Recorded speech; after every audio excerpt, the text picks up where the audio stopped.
Welcome to this edition of Inside America's Boardrooms. I'm TK Kerstetter, and I'll be your host for today's show.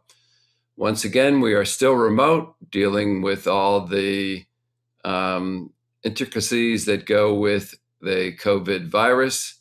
And as promised, we are dedicating our shows to covering the issues that affect boards during the coronavirus. So today we have a topic that's very important. We're going to be talking about the legal issues, what legal issues boards should be focusing on during the COVID-19 crisis.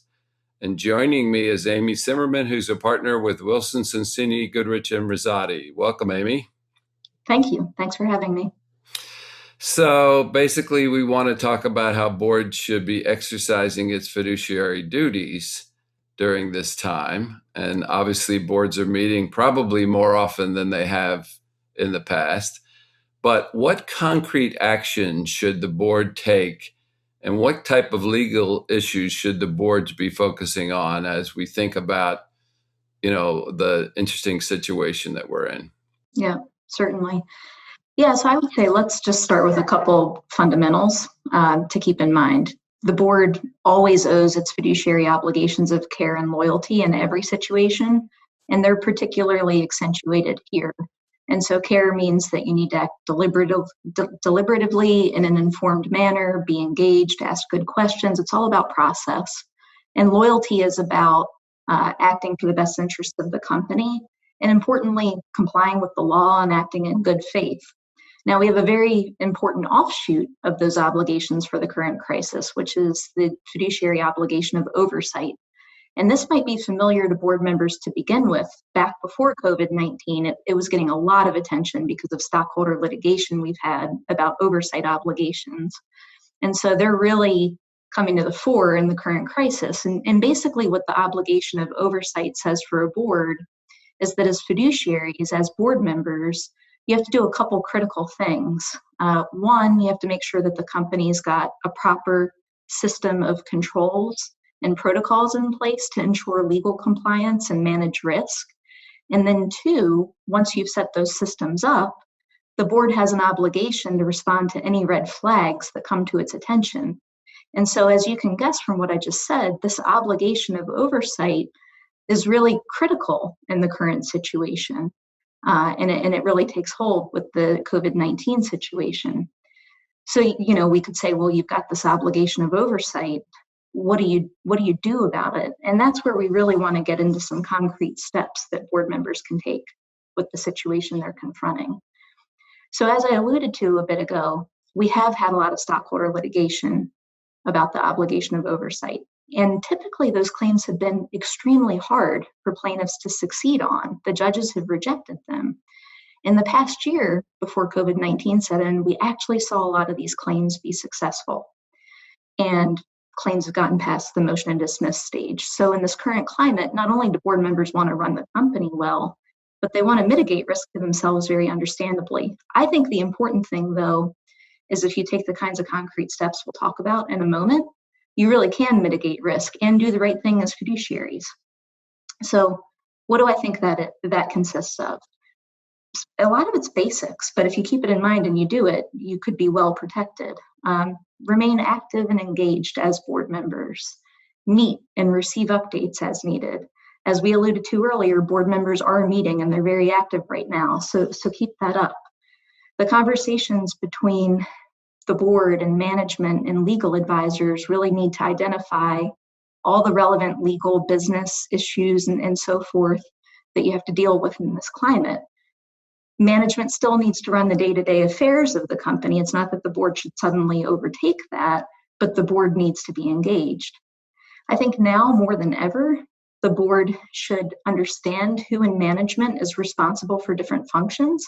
Not saying you have to be ridiculously down in the weeds, but understand who has oversight over what, which helps you ensure you've got proper systems in place.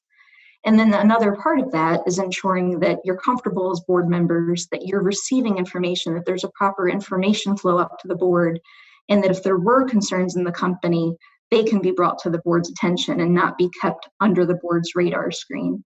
And then the final thing I would mention in terms of big concrete steps is board minutes have to reflect what you're doing. This can be easy to overlook or not focus on, but if you do get a stockholder litigation one day, board minutes are absolutely critical when you end up in front of a judge. And it really shows what the board did do and the efforts that it took. Conversely, if you don't have things in the minutes, then it's hard to convince people that you were actually doing the things that you did. And we've seen that in some of these oversight litigations from the past year, that when minutes didn't have certain detail in them, the judge just didn't believe that the board had taken those actions. And that's part of why the litigations moved forward. So we've been very proud of ourselves on this show that almost every show, Amy, that we've alerted people the importance of that, taking minutes on those discussions. It's okay to, if you're informed, to make the wrong decision. Judges in the Delaware courts won't second guess that. But if you didn't investigate, if you didn't do your due diligence prior to making that decision, then the business judgment rule won't kick in, and you'll probably continue on with any lawsuit. I assume that that's accurate.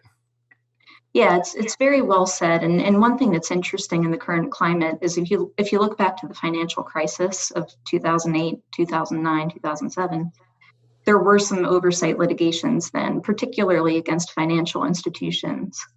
And the court said some really interesting things, and consistent with exactly what you just said. We had some litigations where the judge said, look, I get it. You're suing a financial institution's board over the subprime crisis and whether too much risk was taken.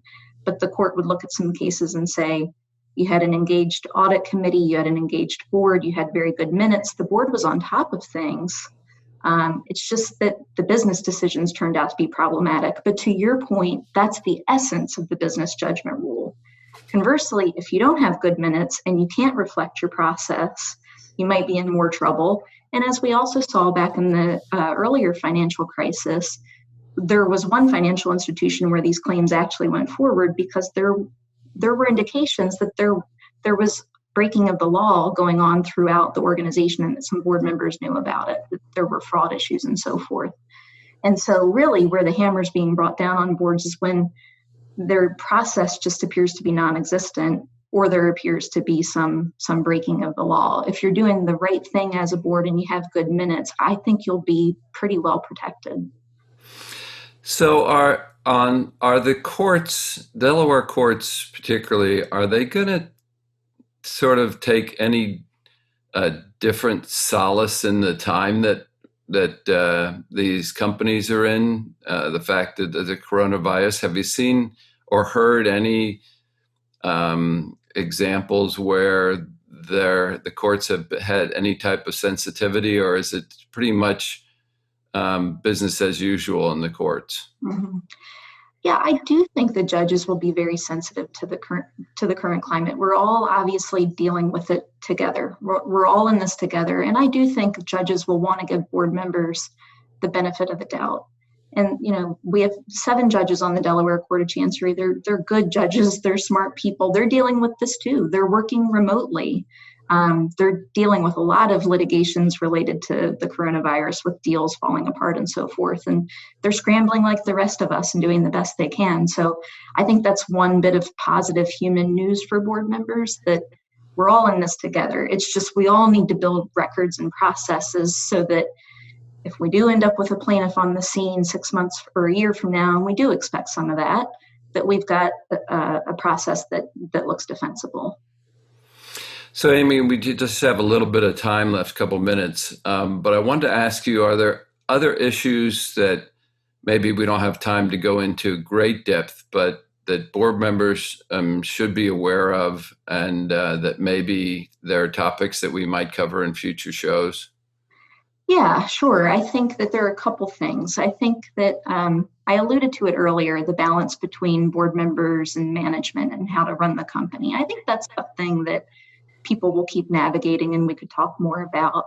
I think there's another interesting issue lurking here, which is, over the last year or two, we've seen a huge debate around corporate purpose and whether you should be stewards for the company with an eye to stockholder value or think about other interests. My own take on this is that this crisis shows that sometimes that tension has been much overstated, and that when it comes to promoting the value of the company and protecting stockholder value, you do have to think about other things at times. Like here, employees, the supply chain, relationships, all kinds of issues. It goes to show that sometimes I think that tension between stockholder value and other interests is getting overstated, in my opinion.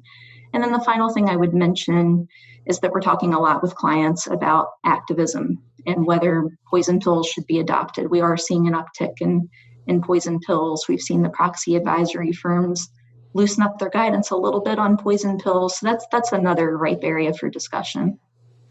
Well, certainly it's interesting to watch activists and hear their feedback. Some are actually sensitive to the times and, trying to be respectful to companies as they try and, work through this. And others just seem like they're salivating at the opportunity because so many companies are so undervalued right now. But I guess we'll have to wait and see. I think you're exactly right. I think we're seeing the same thing as well, that some activists are receding a little bit, being respectful. Some are still being active and will be opportunistic. But I think a flip side of that we haven't really touched on is companies where they're at least situated to can also be opportunistic. This might be a time where eventually we see some opportunistic M&A and so forth. So there are, two sides to that story. But I think you're right that we'll see some different behavior out of activists.